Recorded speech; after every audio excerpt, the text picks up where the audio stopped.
Whether it's street food or fancy restaurants, momos are undoubtedly one of the most popular dishes across the world. Making momos at home is not only fun, but also a great way to impress your guests. In this video, we will guide you on how to make delicious momos at home with ease. Momos have an interesting history to Nepal before spreading across the world and becoming a favorite among foodies. With so many variations available, it's hard to find a person who doesn't love momos. However, sometimes going to a restaurant can be expensive, and street food may not always be hygienic.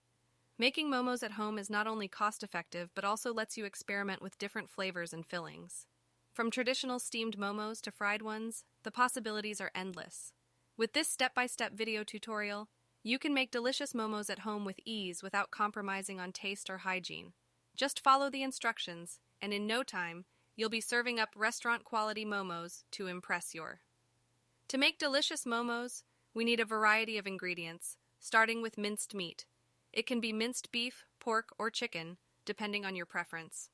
Vegetables are also necessary to add taste and nutrition to our momos. We can choose from various options, including cabbage, carrots, onion, garlic, and scallions. Next, we require spices to add flavor and aroma. Ginger, cumin, coriander, turmeric, and red chili powder are some popular spices used in momos. A pinch of Sichuan pepper can also enhance the taste. To make momo dough, we need all-purpose flour, salt, and water. Once we have the dough, we can roll it out into small circles and fill it with the minced meat and vegetable filling.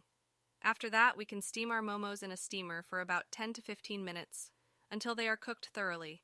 To serve, we can pair them with momo sauce, which includes tomato sauce, soy sauce, and chili oil. In conclusion, momos are a delicious and healthy snack that we can easily make at home. By using the right ingredients and spices, we can create a scrumptious filling that will leave our taste buds wanting more.